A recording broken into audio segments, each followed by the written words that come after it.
Kayo po ba mga bossing ko isa sa mga mananaya? May ituturo po ako na isa sa mga technique upang sa ganon kayo ay swertihin, manalo ng malaking halagang pera, or kaya kapag labis-labis ang swerte, kayo po'y maka-jackpot pa. Subukan nyo po ito sa pamamagitan ng isang dahon ng oregano.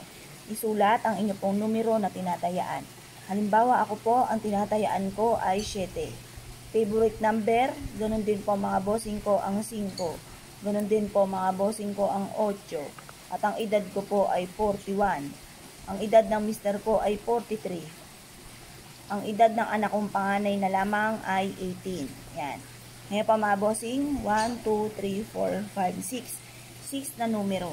Tapos sabihin nyo po dito, mananalo ako ng jackpot. Yan.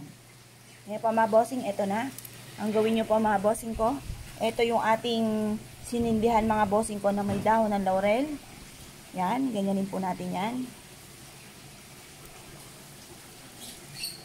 Nanalo ko ng jackpot, painitan po muna natin. Nanalo ko ng jackpot. Lahat ng mga pangarap ko ay matutupad. Nanalo ko ng jackpot. Yan. Kapag ano na po siya, parang ganyan na, lantutay. Ilalagay nyo po ito mga bossing ko sa inyo pong pitaka. Ito pa mga bossing ko ang inyo pong pitaka. Yan.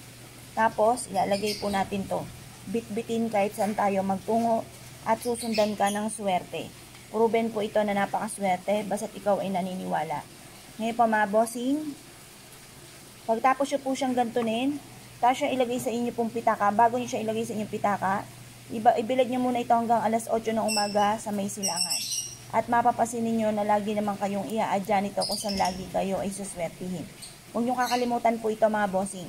Pwede nyo rin po isulat dito yung amount na matagal mo nang pinapangarap. Ano ba, gusto ko magkaroon ng 5 million. Yan, walang imposible. Makakamtan nyo po yan lalo na kung kayo masipag, matyaga, at hindi nakakalimot magdasal. Proven po ito mga bossing ko na napakaswerte. Ayan, siksik-liglig at umaapaw at maraming blessing ang darating mga bossing. Ayan lang po natin ganyan. At pagkatapos, kumuha kayo ng tweezer or chane para hindi kayo mapasok mga bossing. Mas mainam na lahat po ito ay mapapalutay-tay mo natin. Yung ganyan po magiging itsura. Tapos saka nyo siya ilalagay sa wallet. Tapos positive lamang makakamtan ang mga pinapangarap mga bossing. Siksik-liglig at napakaraming pera, napakaraming blessing ang darating.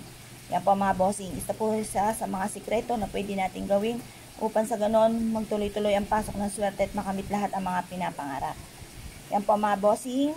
Pagtapos lagay na natin sa ating pitaka. Ang ating pong pitaka ay bawal po na ilagay mga bossing ko sa sahig. Bawal din po ito sa ilalim ng inyo pong higaan. Bawal po ito mga bossing ko sa mga mabababa. Dapat ito ay sa matataas nyo nilalagay para masilip kayo na maka-attract ng swerte lalo na sa pera. Kaya kung kayo pinaniwala mga bossing, asya. Good luck po. Sige po lahat.